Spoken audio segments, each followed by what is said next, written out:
سوال یہ کیا گیا ہے کہ اگر سحری کے وقت روزے کی نیت نہیں کی تو دن میں کب تک نیت کر سکتے ہیں،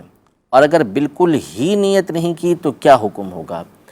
دیکھیں، سحری کا مطلب یہ ہے کہ اس وقت یہ اٹھے تھے،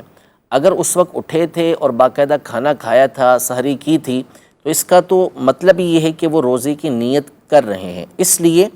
کہ نیت یہ دل کے ارادے کو کہتے ہیں، بندے کے دل کے اندر ارادہ ہونا چاہیے۔ اور سحری کھانے کو علماء نے فرمایا کہ یہ ایک طرح کی نیت ہی ہے کہ اس کا ارادہ ہے کہ اس نے دوسرے دن روزہ رکھنا ہے، سوائے یہ کہ باقاعدہ وہ نیت کرے کہ میرا کل کا روزہ نہیں ہے، تو پھر ایک جداگانہ بات ہو جائے گی۔ اب اگر سحری میں اٹھا ہی نہیں بندہ،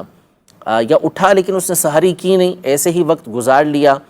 اور نیت اس نے کی نہیں، اب اگر یہ فرض روزہ ہے جیسے رمضان کا روزہ ہوتا ہے یا نفل روزہ ہے،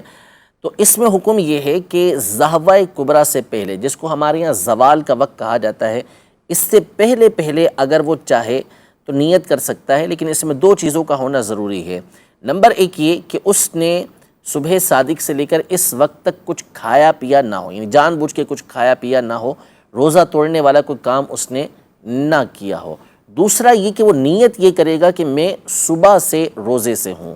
یہ نیت کرے گا تو اس کی یہ نیت ہو جائے گی، جبکہ وہ رمضان کا روزہ ہو یا نفل روزہ